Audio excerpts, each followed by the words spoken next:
Áudio 44 do livro Autobiografia de Madame Guyon. Capítulo 35. Várias coisas não me agradavam. Vi o céu aos poucos se nublando e tempestades se formando por todos os lados. Ele foi diretamente ao bispo de Genebra, que até então manifestava muita estima e bondade por mim. Persuadiu-o, dizendo que convinha segurar-me nessa casa para obrigar-me a abrir mão da renda anual que havia reservado para mim e comprometer-me a isso, tornando-me prioresa. A influência que ganhara sobre o bispo era tanta que as pessoas do país chamavam-no de pequeno bispo. Ele o fez aceitar entusiasticamente e com zelo esta proposta e levá-la adiante a qualquer preço. O eclesiástico, tendo até aqui levado adiante seu plano e inflando-se com seu êxito, já não poupava nenhuma medida com respeito a mim. Começou fazendo com que todas as cartas que eu enviava e as que estavam endereçadas a mim fossem retidas. Isso era para que, ao tê-las em seu poder, ele mudasse as impressões como bem quisesse na mente dos demais e para que eu não pudesse sabê-lo nem defender-me, nem dar ou enviar a meus amigos qualquer relato quanto à forma pela qual era tratada. Uma das empregadas que eu havia trazido queria voltar. Ela não conseguia descansar neste lugar. A outra que permaneceu estava enferma, demasiado ocupada pelos outros para ajudar-me em alguma coisa. Como o padre Lacombe viria logo, pensei que ele abrandaria o espírito violento deste homem e me daria o conselho apropriado. Neste ínterim, propuseram-me a associação e o cargo de prioresa. Contestei dizendo que a associação era impossível para mim, uma vez que minha vocação estava em outro lugar, e não podia ser com regularidade a prioresa antes de passar pelo aprendizado, do qual todas tínhamos de participar por 2 anos antes de assumirmos um compromisso. Para tanto, eu deveria ver como Deus iria inspirar-me. A prioresa contestou com muita aspereza, dizendo que se eu tivesse de deixá-las, que o melhor para mim seria fazê-lo naquele instante. Todavia, não propus a minha retirada, mas continuei a agir como de costume. Vi o céu aos poucos se nublando e tempestades se formando por todos os lados. A prioresa então ficou com um semblante mais leve. Assegurou-me que tinha um desejo, assim como eu, de ir para Genebra, que eu não devia assumir o compromisso, mas só prometer-lhe que a levaria comigo, caso eu fosse para lá. Fingiu depositar uma grande confiança em mim e professava uma grande estima por mim. Uma vez que sou muito livre e não tenho outra coisa senão sinceridade, permiti que soubesse que eu não sentia nenhuma atração pela forma de vida dos novos católicos, por causa de suas intrigas. Várias coisas não me agradavam, pois queria que eles fossem corretos em tudo. Ela deu a entender que não consentia tais coisas, mas porque esse eclesiástico lhe havia dito que isso era necessário para dar crédito à casa em partes distantes e obter caridades de Paris. Respondi dizendo que se andássemos em retidão, Deus nunca nos faltaria. Ele logo faria milagres por nós. Comentei que quando, em vez de sinceridade, recorremos ao artifício, a caridade diminui e se mantém calada. É somente Deus que inspira a caridade. Como então ela seria atraída por meio de fingimentos? Logo depois o padre Lacombe veio para os retiros. Esta era a 3ª e última vez que ele vinha para Gex. A prioresa, depois de ter manobrado um bom tratamento para comigo, tendo escrito para ele uma longa carta antes de sua vinda e recebido sua resposta, a qual ela me mostrou, agora foi perguntar-lhe se algum dia ela se uniria a mim em Genebra. Ele respondeu com sua habitual sinceridade: Nosso Senhor tem me feito saber que a senhora nunca se estabelecerá em Genebra. Logo depois, ela morreu. Quando ele proferiu esta declaração, ela pareceu enfurecida contra com ele e comigo. Foi diretamente até esse eclesiástico que estava em uma sala com a diretora da casa, e juntos tomaram suas medidas para obrigar-me a comprometer-me ou retirar-me. Pensaram que eu me comprometeria em vez de retirar-me, e observaram minhas cartas. Com o plano de pegá-lo em uma armadilha, ele rogou ao padre Lacombe que orasse. O padre o fez com base neste texto: Toda formosura é a filha do rei no interior do palácio. Salmos, capítulo 45, versículo 13. Esse eclesiástico, que estava presente com seu confidente, disse que a pregação foi contra ele e que estava cheia de erros.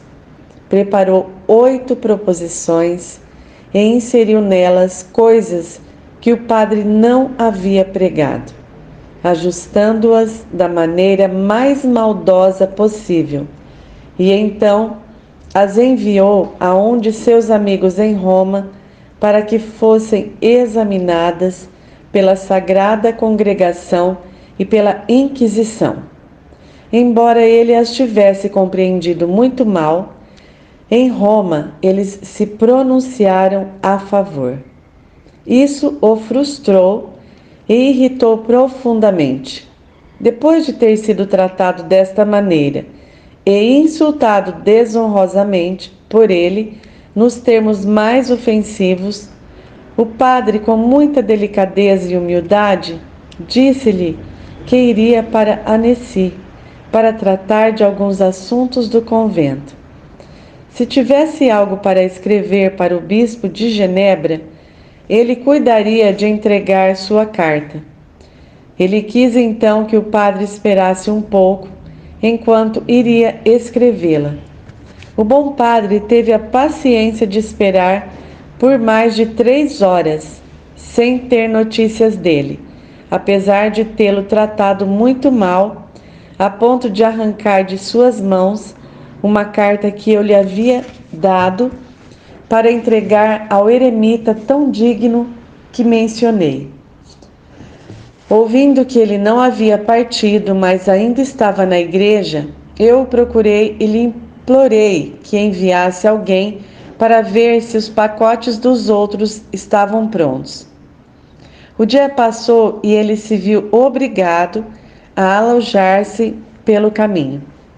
Quando o mensageiro chegou, encontrou um servo do eclesiástico montado em um cavalo, que lhe ordenou que fosse o mais rápido possível a Annecy para chegar antes do padre. Ele então mandou dizer ao padre que não tinha nenhuma carta para enviar por seu intermédio. Isso foi elaborado assim para que esse eclesiástico pudesse ganhar tempo para predispor o bispo para seus propósitos. O padre Lacombe partiu então para Annecy e, em sua chegada, encontrou o bispo predisposto e de muito mau humor. Esta foi a essência do discurso. O bispo falando: Tu deves comprometer totalmente esta senhora para que ela dê o que tem à casa de Gex e torná-la prioresa daquela casa. O padre Lacombe disse: Meu senhor, tu sabes o que ela tem dito sobre sua vocação. tanto em Paris como neste país. Portanto, não creio que se comprometerá. Nem existe ali nenhuma possibilidade que, depois de deixar a todos, na esperança de entrar em Genebra, ela se comprometa em outro lugar. E por esta razão, renuncie ao seu poder de cumprir os desígnios de Deus para ela. Ela tem se oferecido para ficar com estas irmãs como uma pensionista. Se elas estiverem dispostas a deixá-la como tal, ela permanecerá com elas. Do contrário, ela está decidida a retirar-se para algum convento, até que Deus disponha as coisas de outra maneira. Disse o bispo: estou a par de tudo isso. Entretanto, igualmente sei que ela também é muito obediente, que se tu lhe ordenares, ela certamente o fará. Disse o padre Lacombe: é por essa razão, meu senhor, que é preciso muita cautela nas ordens que são dadas a ela. Posso induzir uma senhora estrangeira que, para toda a sua subsistência, tem uma mísera pensão que reservou para si mesma, a abrir mão disso em favor de uma casa que ainda não está estabelecida e talvez nunca seja? Se a casa vier a fracassar ou não for mais útil, por que essa senhora viverá ali? Ela irá para o hospital? E, na verdade, esta casa não estará muito tempo em uso, visto que não há nenhum protestante em nenhuma parte da França próximo a ela. Disse o bispo: estas razões não são boas para nada. Se tu não fizeres com que ela faça o que eu disse, serás rebaixado e suspenso. Esta maneira de falar surpreendeu um pouco o padre. Ele conhece muito bem as regras da suspensão, que não são executadas com base nestas coisas. Replicou: meu senhor, estou pronto não só para sofrer a suspensão, mas até a morte, em vez de fazer algo contra a minha consciência. Havendo dito isso, retirou-se. Enviou-me em seguida este relatório por intermédio de um mensageiro para que eu pudesse tomar as devidas providências.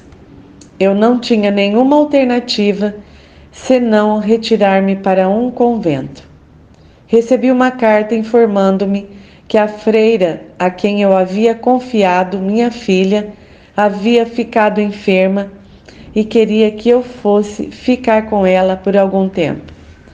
Mostrei esta carta às irmãs de nossa casa, dizendo-lhes que tinha a intenção de ir, mas se parassem de perseguir-me e deixassem o padre Lacombe em paz, eu voltaria assim que a senhora que cuidava de minha filha estivesse recuperada.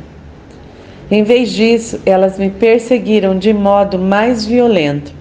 Escreveram para Paris, falando coisas contra mim. Interceptaram todas as minhas cartas e enviaram libelos contra mim para todas as partes do país. Um dia depois de minha chegada a Toulon, o padre Lacombe partiu para o vale de Aoste para pregar ali na quaresma. Havia vindo despedir-se de mim e disse que deveria partir dali para Roma e que talvez não voltasse, uma vez que seus superiores poderiam detê-lo ali. Que lamentava deixar-me em um país estranho, sem auxílio e perseguida por todos. Respondi: meu padre, isso não me causa dor. Uso as criaturas para Deus e por seu decreto. Pela misericórdia de Deus, estou muito bem sem elas, quando Ele as retira. Ficarei muito contente por não vê-lo mais e por estar sob perseguição, se esta for a vontade de Deus. Ele disse que iria muito satisfeito por ver-me em tal disposição, e então partiu. Assim que voltei para as Ursulinas, um sacerdote muito idoso e pio, que por 20 anos não saía de sua solitude, veio buscar-me.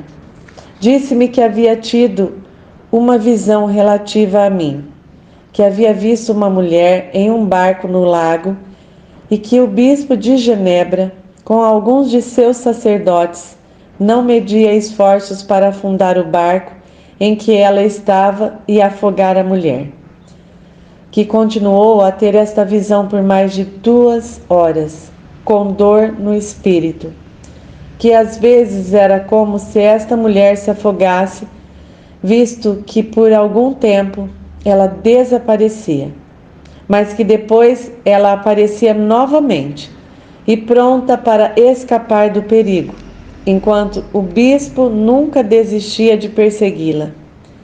Esta mulher estava sempre calma, mas ele nunca a viu completamente livre dele. Com isso, ele concluiu dizendo que o bispo iria persegui-la sem dar-lhe trégua. Eu tinha uma amiga íntima, esposa daquele governador a quem fiz alguma menção. Ao ver que eu havia renunciado a tudo por Deus, ela teve um ardente desejo de seguir-me.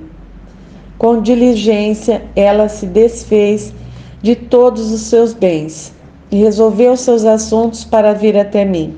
Porém, ao ouvir falar da perseguição, ela ficou desanimada de vir para um lugar de onde, em sua opinião, eu seria obrigada a retirar-me. Logo depois disso, ela morreu.